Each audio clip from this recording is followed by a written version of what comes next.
19h, merci de nous rejoindre sur Al24 News. Madame, monsieur, bonsoir. Voici les titres de l'actualité. Le président de la République, Abdelmajid Tebboune, a reçu ce lundi le ministre saoudien de l'Intérieur, l'émir Abdelaziz Ben Saoud Ben Naïf Ben Abdelaziz Al Saoud.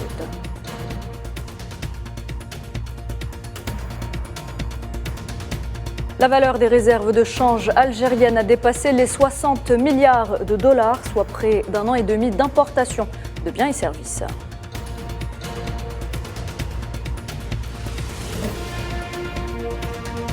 La Tunisie n'a d'autre choix que de recourir au Fonds monétaire international pour sortir de la crise, déclaration de son ministre de l'économie et de la planification.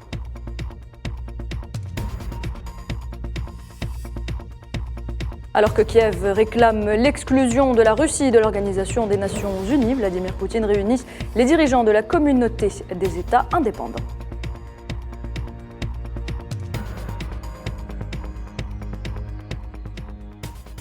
Nous le disions à l'instant, le président de la République, Abdelmajid Tebboune, a reçu ce lundi le ministre saoudien de l'Intérieur, l'émir Abdelaziz Ben Saoud Ben Naïf Ben Abdelaziz Al Saoud.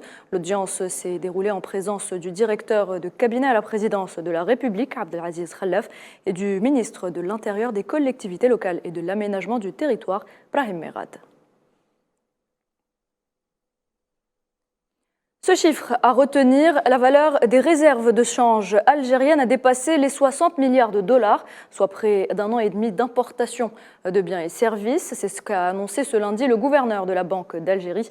C'était à l'occasion de l'ouverture des travaux de la conférence sur les défis futurs des banques centrales à Alger. Avec le resserrement de la politique monétaire, ça a eu un impact sur la dette, qui constitue aujourd'hui un poids lourd. Vous avez tout à l'heure évoqué l'inflation importée. Bon, pour l'Algérie, pour le cas de l'Algérie, pour notre cas Banque centrale, nous avons quand même adopté une stratégie, comme je l'ai dit tout à l'heure, pragmatique. Nous avons agi parce que nous avons une marge de manœuvre.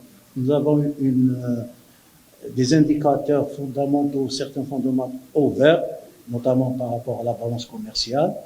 Donc il y a eu des efforts qui ont été fournis par les pouvoirs publics, non pas parce qu'il y a eu augmentation des prix de pétrole, mais il y a eu beaucoup d'exportations hors hydrocarbures.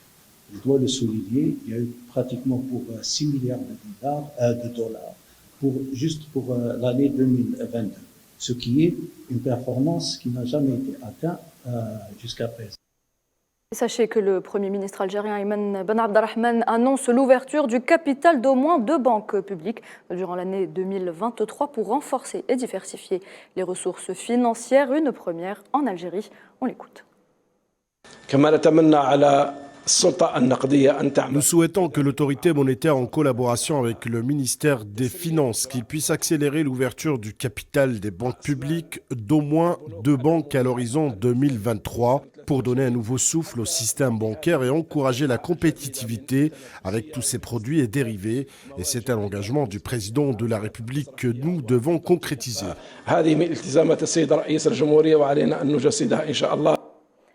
Les travaux de la 3e conférence des ministres et dirigeants responsables de l'enseignement et de la formation technique et professionnelle dans le monde arabe ont débuté ce lundi au Centre international des conférences Abdellatif Rahal.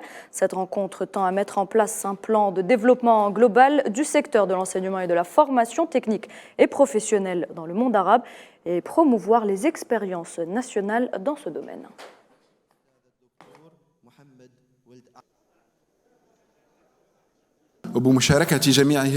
La participation de ces pays atteste l'importance de ces systèmes et leurs rôles centraux pour la redynamisation de l'économie de nos pays arabes. Ce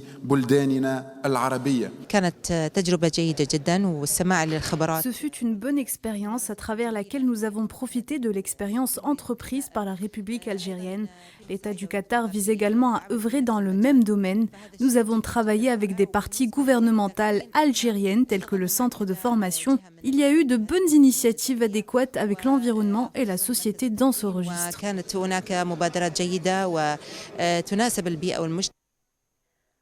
On reste en Algérie pour parler économie. À présent, augmenter le niveau de production gazière demeure un objectif primordial pour le pays, dans le but de préserver la moyenne nationale de consommation d'une part, mais également de renforcer l'exportation d'autre part. Mohamed Wali Ben Chaban. L'Algérie honore ses engagements relatifs à l'approvisionnement de ses partenaires étrangers en gaz naturel. Lors de la dernière session du Conseil des ministres, le président algérien Abdelmadjid Tebboune a enjoint le ministre de l'Énergie et des Mines d'œuvrer à hisser le niveau de production de gaz en vue de préserver la moyenne nationale de consommation et de renforcer le processus d'exportation. Les approvisionnements acheminés vers l'Europe, destination principale, se font conformément aux engagements contractuels. De l'avis des observateurs du marché énergétique, l'Algérie se trouve face à une opportunité historique pour réaliser le décollage économique et parvenir à répondre aux besoins de ses clients. Entre autres, avec la consécration du projet du gazoduc transsaharien TSGP, l'Algérie consolide sa position de principal fournisseur en gaz de l'Europe. Ce projet permettra à l'Algérie de mettre en œuvre sa stratégie visant à atteindre la sécurité énergétique. Alger s'appuiera sur ses atouts afin d'exploiter toutes ses capacités dans le but d'augmenter la rentabilité de ses chaînes de production qui fera du pays un acteur clé dans l'approvisionnement énergétique du vieux continent. Et puis, l'on a appris que l'Algérien Hossein Boudia a été nommé directeur de la Société arabe de transport du pétrole par voie maritime. Elle opère sous la coupe de l'Organisation des pays arabes exportateurs de pétrole. Direction la Tunisie. À présent, vous le savez, la crise est importante dans ce pays et pour en sortir, le pays n'a d'autre choix que de recourir au Fonds monétaire international. Ce sont là les propos du ministre de l'économie et de la planification, Samir Saïd. Il a ajouté que si la Tunisie parvenait à un accord avec l'institution financière, le pays pourra bénéficier de crédits pour le financement du budget de l'année 2023.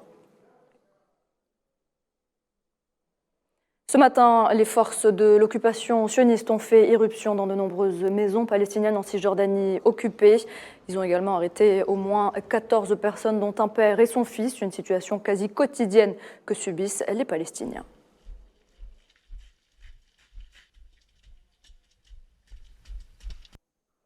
L'entité sioniste ne s'arrête pas là. Ce matin également, des dizaines de colons ont pris d'assaut la mosquée Al-Aqsa sous la haute protection de la police sioniste.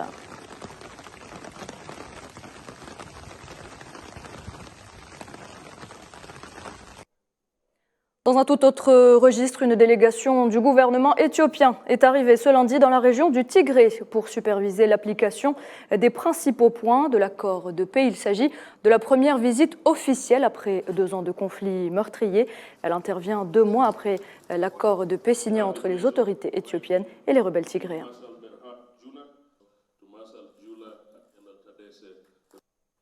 Et puis l'Iran accuse le Royaume-Uni d'inciter aux émeutes. Le pays est secoué depuis plusieurs semaines par de nombreuses manifestations durant lesquelles des citoyens européens ont été arrêtés pour des degrés divers d'implication dans ces émeutes.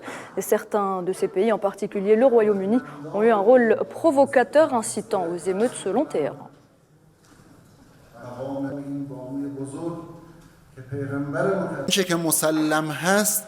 Ce qui est certain, c'est que lors des récentes émeutes, plusieurs citoyens de pays européens ont été arrêtés avec des degrés divers d'implication dans les émeutes. Certains d'entre eux ont vu leur dossier clos, d'autres font l'objet d'une enquête. Le nombre de citoyens de ces pays et leurs pays d'appartenance sont connus.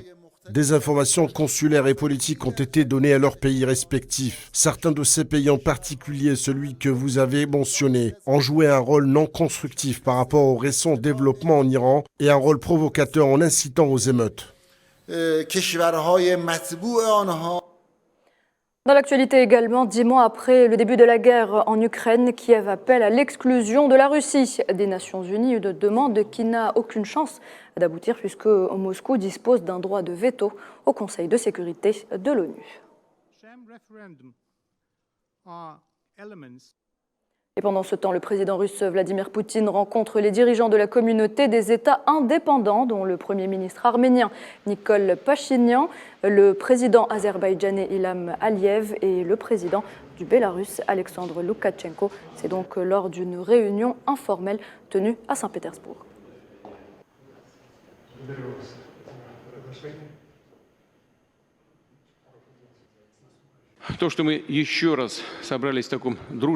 Le fait que nous soyons à nouveau réunis dans un cercle si amical témoigne, à mon avis, avec éloquence, notre volonté de continuer à construire ensemble la coopération dans l'espace de la communauté des États indépendants, dans l'esprit d'un véritable partenariat stratégique d'intérêt mutuel et compte tenu des intérêts de tous les pays.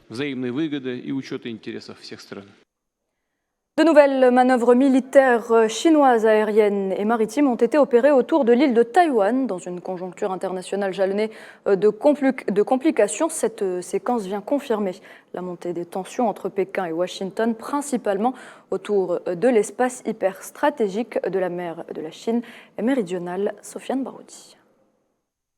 L'armée populaire de libération chinoise a annoncé la tenue de manœuvres militaires de grande ampleur autour des espaces aériens et maritimes de l'île de Taïwan. Shi Yi, porte-parole militaire chinois du théâtre d'opération Est, a déclaré, je cite, qu'il s'agissait d'une réponse ferme face au renforcement de la collusion entre les États-Unis et les autorités taïwanaises et de leurs provocations. Les relations entre Pékin et Washington traversent un cycle de turbulences, notamment depuis la visite controversée de Nancy Pelosi, présidente de la Chambre des représentants américaine à Taïwan. Ce pas était considéré par la Chine comme une provocation et une violation du principe reconnu de la Chine unique. En guise de riposte, des manœuvres militaires de grande ampleur ont suivi cette séquence, démontrant s'il le fallait l'attachement de Pékin à la défense de son espace de souveraineté. La rencontre entre les présidents américains Joe Biden et chinois Xi Jinping en marge du G20 à Bali était censée constituer une détente dans le ciel de tension, marquant les relations entre les deux superpuissances.